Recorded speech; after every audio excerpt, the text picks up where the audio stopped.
Assalamualaikum warahmatullahi wabarakatuh. Selamat pagi teman-teman dan selamat pagi Pak dosen pembimbing Pak Fitri Gunawan. Baik, untuk pertama izinkan saya memperkenalkan kelompok saya yang terdiri dari saya sendiri Malim Dwi Prasetyo dengan NIM A32019004 dan teman saya Frika Mujina Suti dengan NIM A32019004. Baik, untuk pada kesempatan kali ini kami mencoba menjelaskan tentang artikel ilmiah kami yang mana berisi dua sekolah yang berbeda karena memang saya dan Verika berada di lokasi yang berbeda dan mengobservasi sekolah yang berbeda. Saya mengobservasi MTSN Satu Tebo yang berlokasi di Muara Tebo, Provinsi Jambi, dan Verika Putri sendiri mengobservasi SMP Muhammadiyah di Pangkalan Bun di daerah Kalimantan Tengah. Baik, langsung ke artikelnya. Untuk topik maupun judul kami ialah upaya-upaya pencegahan penyebaran COVID-19 di MTSN Satu Tebo dan SMP Muhammadiyah Pangkalan Bun. Yang pertama ialah abstrak. Ada 5 keyword di sini. COVID-19 prevention, COVID-19 prevention effort, circular letter, social and physical distancing, online and offline school.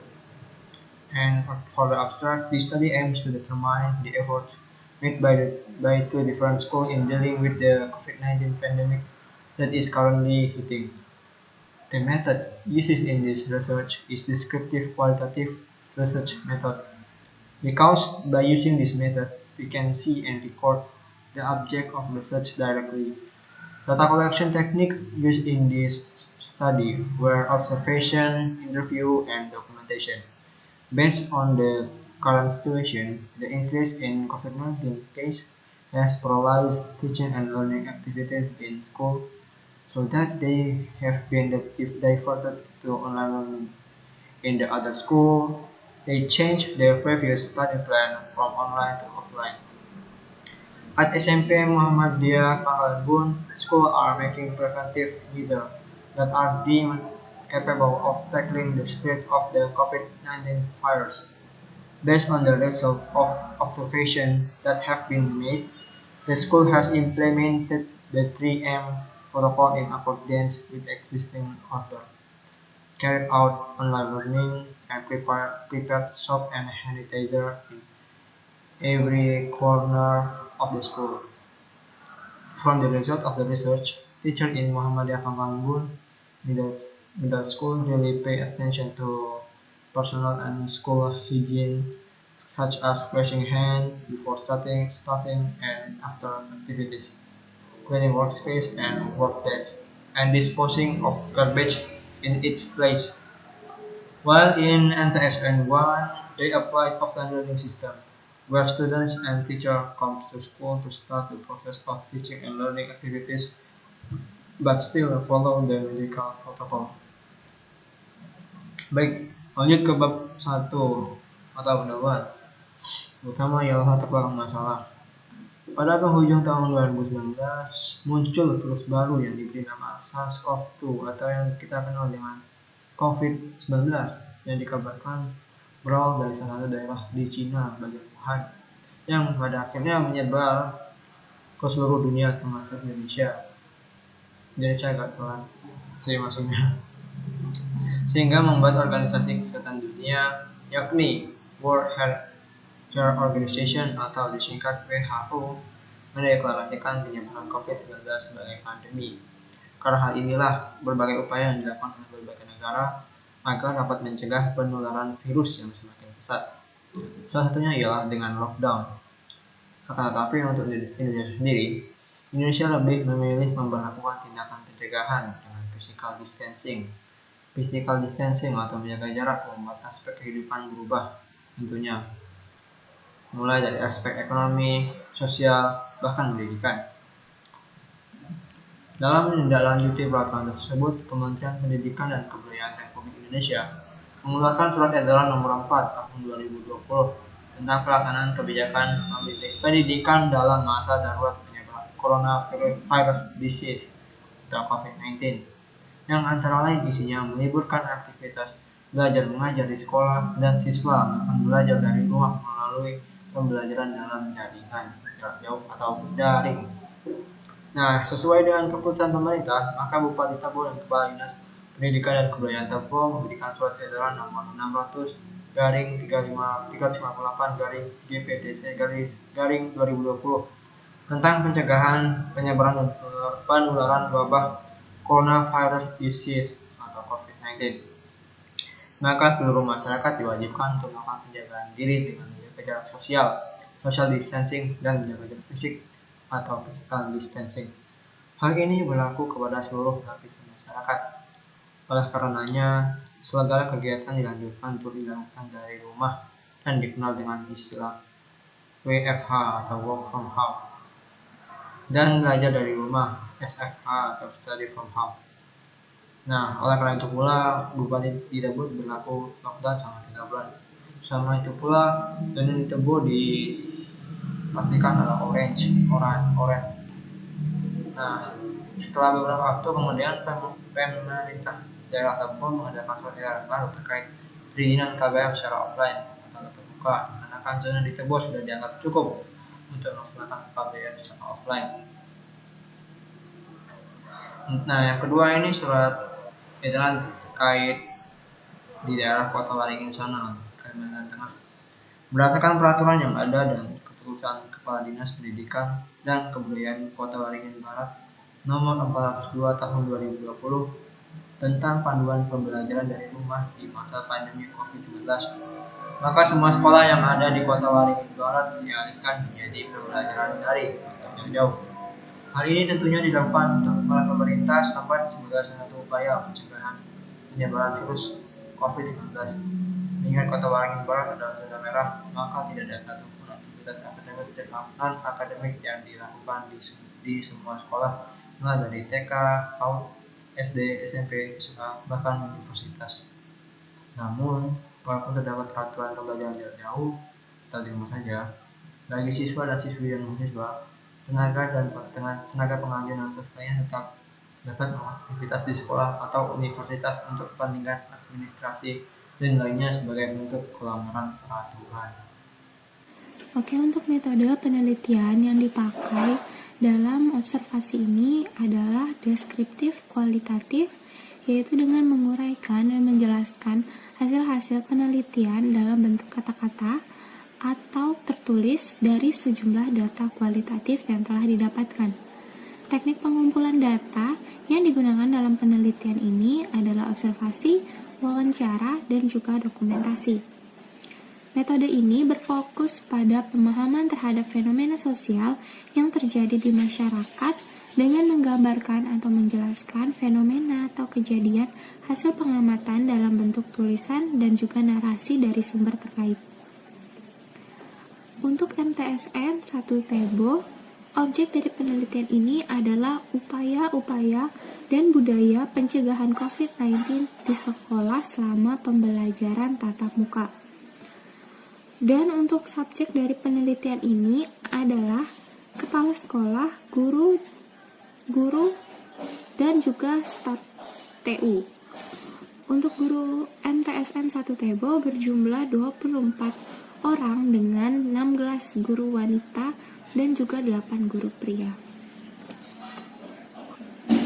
Dan untuk SMP Muhammadiyah Pangkalan Bun, subjek dari penelitian ini adalah kepala sekolah, guru, dan juga staf TU yang sedang menjalankan administrasi dan juga pengajaran. Untuk jumlahnya sekitar 20 orang yang terdiri dari 17 orang guru perempuan dan juga 3 orang guru laki-laki.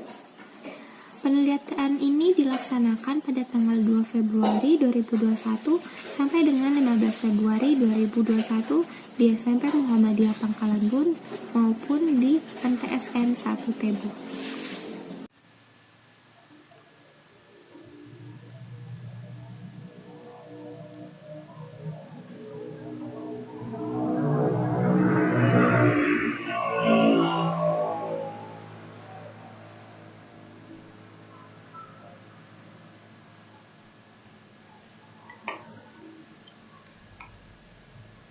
Baik, lanjut ke hasil dan pembahasan. Untuk yang A, hasil dan pembahasan observasi di MTSN 1 Tembok.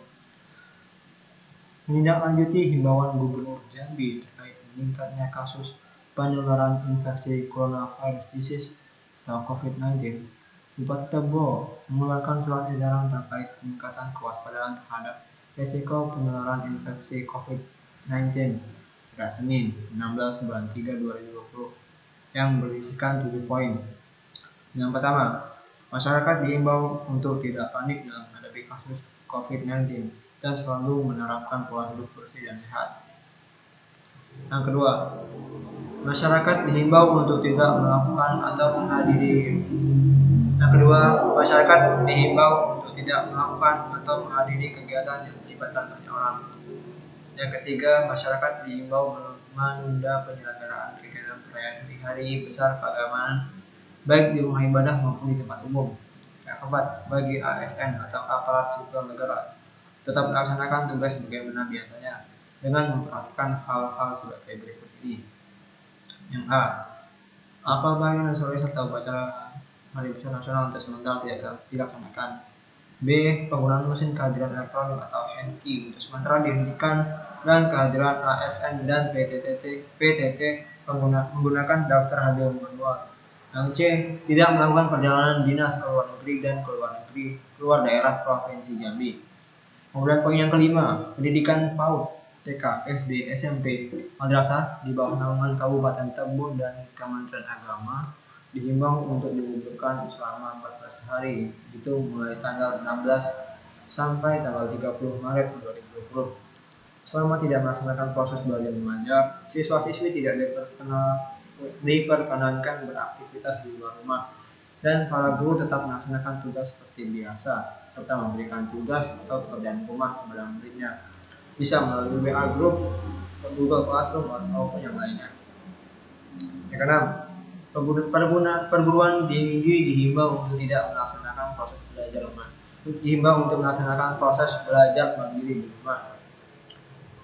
Yang poin ketujuh, seluruh fasilitas publik diharapkan menyediakan sarana cuci tangan atau hand wash. Nah, karena sebelumnya daerah Tembok ini dinyatakan sebagai zona oranye, maka kegiatan KBM dialihkan menjadi KBM secara daring dan tiada kelas tatap muka. Kemudian pada akhir September 2020 yang lalu, Bupati Tembok mengeluarkan surat edaran baru, yakni surat edaran nomor 423/236/Dikbud terkait perizinan sekolah untuk melaksanakan pembelajaran secara tatap muka. Hal ini dikarenakan zona Tembok yang sudah beralih dari yang sebelumnya zona oranye menjadi zona kuning, yang mana zona kuning ini berarti sekolah itu sudah boleh melaksanakan kelas tatap muka dengan syarat masih tetap mengikuti protokol kesehatan. Nah, berkaitan dengan hal itu, maka pembelajaran tatap muka akan kembali dilaksanakan mulai pada hari Kamis tanggal 10 September 2020 dengan ketentuan selanjutnya berikut. Maaf, tadi saya kayaknya menyebutnya akhir September. Itu saya salah, itu harusnya awal September ya. Saya nggak masukin. Maaf. Dilaksanakan mulai hari Kamis tanggal 10 September 2020 dengan ketentuan sebagai berikut.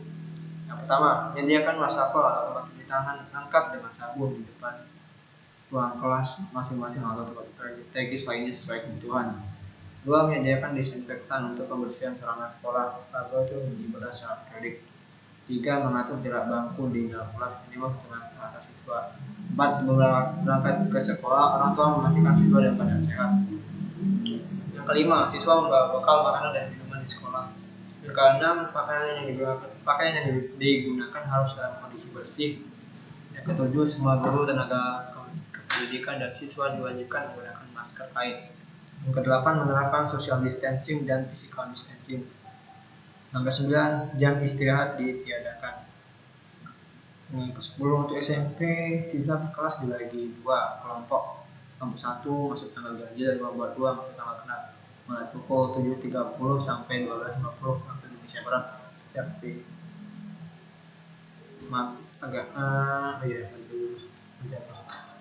Khusus untuk sekolah dasar atau SD, yang jumlah siswa per kelasnya penuh, maka untuk memenuhi protokol kesehatan, siswa dan jam belajar siswa dibagi dua kelompok, yakni kelompok 1 mulai pukul jam 7.30 sampai jam 9.50 Indonesia Barat, kemudian kelompok 2 pukul 10 sampai 12.20 Indonesia Barat. Untuk PAUD, TK dan KB misalnya.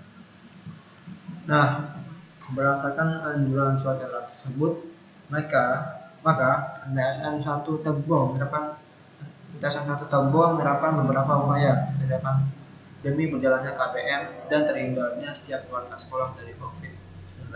Berikut adalah upaya-upaya dan tindakan yang dilakukan di MTSN 1 Tebo. Yang pertama, poin 1. Semua kegiatan kokurikuler dan ekstrakurikuler dihentikan sementara. Setiap kelas menyediakan air dan sabun cuci tangan serta hand sanitizer. Ketiga, pemakaian masker bersifat wajib bagi seluruh warga sekolah. Yang keempat, setiap warga sekolah wajib menjaga jarak minimal 1 meter satu sama lain. Yang kelima, setiap orang diharuskan membawa hand sanitizer. Setiap siswa atau warga sekolah yang mau masuk sekolah akan dicek suhunya oleh seorang petugas atau guru yang berkenan. Biasanya itu setiap siswa mau masuk ke sekolah itu di gerbang itu ada petugas yang membawa kayak itu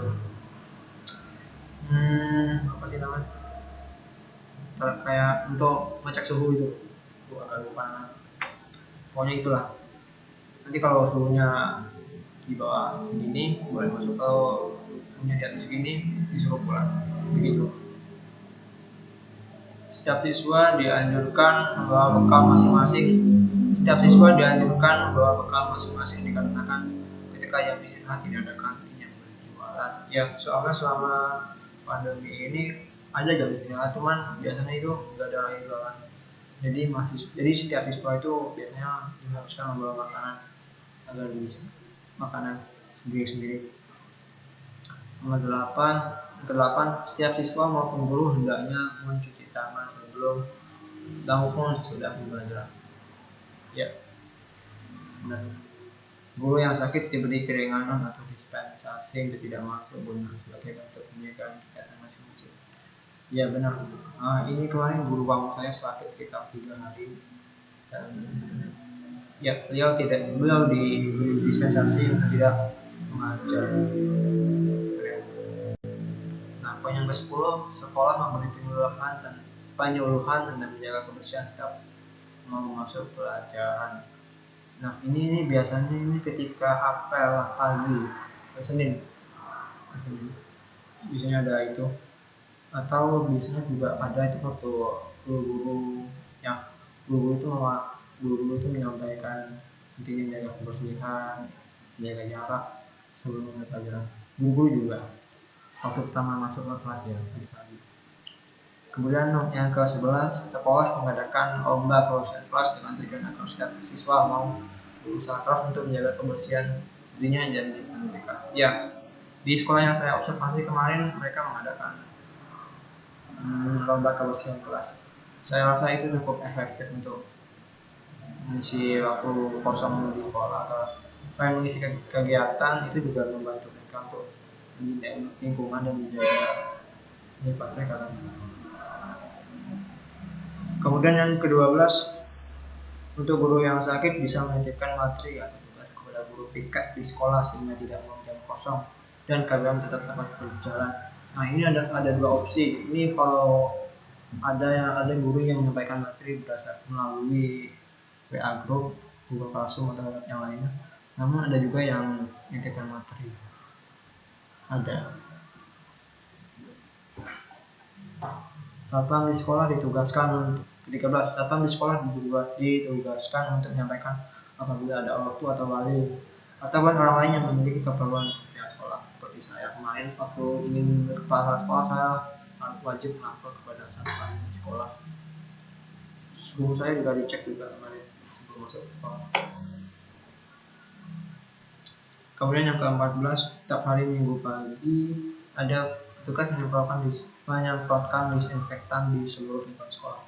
Ya, ini setiap hari Minggu, enggak selalu pagi sih, tergantung mereka juga. ada petugas yang menyemprotkan disinfektan di seluruh lingkungan sekolah. Ya, tidak lanjut lagi. 15. Setiap hari Senin dilaksanakan apel pagi. Isinya bisa berupa tentang pentingnya menjaga kebersihan, social dan physical distancing maupun lain. Untuk apel pagi biasanya berlangsung sekitar 10 menit, normalnya 10 menit. Namun bisa juga lebih dari itu. Yang disampaikan pun bermacam-macam sih. Saya nggak terlalu pasti apa yang disampaikan. Yang ke-16, penerapan sistem shift, yakni setiap kelas yang berlaku di setiap kelas. Jadi di kelas itu kelas siswanya dibagi dua. Misalnya satu kelas itu isinya 30 orang, maka dibagi dua menjadi 15 orang. Nah, dibagi dua ini menjadi dua kelompok juga. Ada kelompok pertama dan kelompok kedua. Kelompok pertama ini biasanya masuk pada hari pertama, dan misalnya gini loh. Kelompok pertama masuk pada hari Senin, hari-hari ganjil. Senin, berarti Senin, Rabu, Jumat. Nah, juga kelompok kedua. Kelompok kedua berarti masuknya itu hari Selasa, Kamis, dan juga Sabtu. Sekolah yang saya observasi ini masih belum memperlakukan itu. Sekolah full day school belum. Tapi katanya akan segera. Nah, setelah dibagi ini, setelah hari Minggu pertama selesai, nanti diganti lagi arah perputaran harinya. Jadi kelompok yang kedua tadi maksudnya pada hari Senin, Rabu, dan juga Jumat. Sedangkan kelompok pertama gantian masuk hari Selasa, Kamis, dan juga Sabtu. Nah, untuk minggu ketiga nanti diputar lagi rosternya. Nah, gitu. Sistem ini berlaku pada setiap minggu ya, diganti-ganti saja. Oke, selanjutnya akan dilanjutkan lagi oleh Filika Mulia SPT. Silakan kepada Filika Mulia SPT. Selanjutnya, hasil dan pembahasan observasi di SMP Muhammadiyah Pangkalan Bun. Dari hasil penelitian yang telah didapatkan, pencegahan penularan COVID-19 di SMP Muhammadiyah Pangkalan Bun dilakukan dengan mengikuti anjuran yang sesuai dengan Surat Edaran Gubernur Kalimantan Tengah nomor 443.2/20/BU tentang pencegahan dan antisipasi penyebaran COVID-19. Berikut adalah isi anjuran yang berdasarkan dari surat edaran. Yang pertama, menjaga ketenangan, ketertiban, dan tidak panik, serta tidak melakukan pembelian bahan pokok secara berlebihan yang dapat menyebabkan kelangkaan barang. Dan yang kedua, membiasakan pola hidup sehat dan bersih dengan mencuci tangan secara rutin menggunakan disinfektan atau sabun cuci tangan di air yang mengalir, dan menyediakan tempat cuci tangan di tempat umum seperti pasar, sekolah, kantor, dan juga rumah ibadah. Yang ketiga, mengurangi kontak fisik seperti berjabat tangan dengan menggantinya menggunakan ucapan salam. Keempat, menghindari kerumunan massa jika tidak perlu. Kelima, tunda kegiatan yang mengumpulkan massa dalam jumlah besar. Keenam, mengizinkan pegawai, karyawan, anak sekolah yang infeksi saluran pernafasan akut untuk tidak masuk sekolah atau bekerja. Yang ketujuh, membersihkan tempat kerja menggunakan disinfektan dan berkoordinasi dengan dinas kesehatan setempat. Yang kedelapan, tidak menimbun kebutuhan pokok. Kesembilan, menutup tempat-tempat hiburan malam untuk sementara waktu. Yang kesepuluh, bagi hotel atau penginapan menyediakan cairan pembersih tangan dan melakukan pengukuran suhu tubuh kepada pengunjung. Ke-11, segera memeriksakan diri ke dokter puskesmas atau rumah sakit terdekat jika terdapat gejala batuk ataupun demam disertai sesak nafas. Ke-12, melarang awak kapal asing turun ke darat untuk melarang warga Kalimantan Tengah naik kapal asing kecuali petugas. 13, menunda perjalanan ke luar negeri atau tempat-tempat terjangkit lainnya. Ke-14, khusus bagi pihak-pihak terkait diharapkan meningkatkan koordinasi dan juga komunikasi dalam pendeteksian dan pencegahan masuknya penularan COVID-19. Ke-15, menghimbau tokoh-tokoh agama untuk mengajak dan mensosialisasikan himbauan ini kepada umatnya masing-masing melalui tempat ibadah. Ke-16, pemerintah Provinsi Kalimantan Tengah menyiapkan 3 rumah sakit rujukan, diantaranya ialah Rumah Sakit Umum Daerah Dr. Doris Silvanus yang berada di Palangkaraya, RSUD Sultan Imanuddin, dan juga RSUD Dr. Murjani di Sampit. Terakhir, segera melaporkan diri dan berkoordinasi melalui call center yang ada. Sesuai dengan himbauan yang ada, SMP Muhammadiyah Pangkalan Bun telah menerapkan langkah pencegahan. Di antaranya adalah mengalihkan pembelajaran tatap muka ke pembelajaran daring dengan menggunakan aplikasi dan platform yang ada, seperti Zoom, Google Meet, Google Classroom, WhatsApp Group, dan juga Google Form.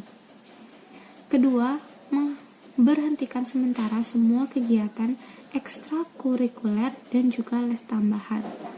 Ketiga, guru dan staf yang bekerja diwajibkan memakai masker, menjaga jarak minimal 1 meter, mencuci tangan sebelum dan sesudah aktivitas, serta membawa peralatan masing-masing, seperti pulpen, botol minum, atau juga tempat makan. Keempat, setiap guru dan staf tidak dianjurkan untuk berjabat tangan dan mengganti dengan ucapan salam. Kelima, sekolah memfasilitasi wastafel dan menyiapkan sabun cuci tangan dan tisu serta menyediakan hand sanitizer di setiap sudut sekolah. Keenam, guru yang sedang sakit atau staf TU yang sedang sakit diberikan dispensasi untuk tidak hadir ke sekolah sebagai bentuk penjagaan masing-masing individu. Ketujuh, guru dan anggota staf TU membersihkan lingkungan sekolah seperti melakukan Jumat bersih namun dengan menerapkan protokol yang ada. Kedelapan, saat guru melakukan rapat, tetap mematuhi protokol kesehatan yang ada seperti memakai face shield, masker, dan juga menjaga jarak. Kesembilan, guru dan staf mengakhiri kegiatan pada pukul 12 waktu Indonesia Barat dan tidak dianjurkan terlalu lama berada di sekolah atau ruang kantor. Kesimpulan dari artikel ilmiah ini adalah virus corona atau SARS-CoV-2 atau COVID-19 merupakan jenis virus baru yang menyerang sistem pernapasan. Virus ini berkembang dari Wuhan, China, dan menyebar ke seluruh belahan dunia. Hingga sekarang, virus ini belum diketahui vaksin yang sempurna dan juga belum dapat disembuhkan. Virus ini menyebar dengan sangat masif melalui partikel-partikel kecil yang ada di udara dan juga percikan air liur serta kontak fisik maupun kontak secara tidak langsung. Sejak 2019, virus ini dinyatakan sebagai pandemi oleh WHO. Selain berdampak pada kesehatan, virus ini juga memberikan dampak serius di bidang-bidang lainnya, terutama di bidang pendidikan. Oleh karena itu, Kemendikbud secara resmi mengeluarkan surat edaran resminya terkait proses pembelajaran yang dipakai dan upaya-upaya sekolah guna mencegah penyebaran virus COVID-19. Berdasarkan himbauan Kemendikbud, upaya yang dapat dilakukan sekolah dalam menghadapi situasi seperti ini ialah: pertama, mengalihkan pembelajaran luring ke pembelajaran daring menggunakan aplikasi dan platform yang telah disediakan. Kedua, menghentikan kegiatan kurikuler dan ekstrakurikuler dan juga les tambahan sementara. Ketiga, guru dan staf yang bekerja diwajibkan memakai masker dan menjaga jarak. Lalu, sekolah menambah wastafel, menyediakan sabun cuci tangan, hand sanitizer, dan juga tisu. Kelima, tidak berada di sekolah lebih dari jam 12 siang waktu Indonesia Barat. Upaya-upaya yang telah dilakukan sekolah telah cukup memenuhi standar protokol kesehatan yang telah ditetapkan. Hal ini diharapkan pihak sekolah bisa terus berkonsisten dan juga semakin baik dalam mencegah penyebaran virus COVID-19 di sekolah masing-masing. Sekian presentasi dari kami mengenai artikel ilmiah yang telah kami buat berdasarkan hasil-hasil pengamatan yang telah ada. Terima kasih.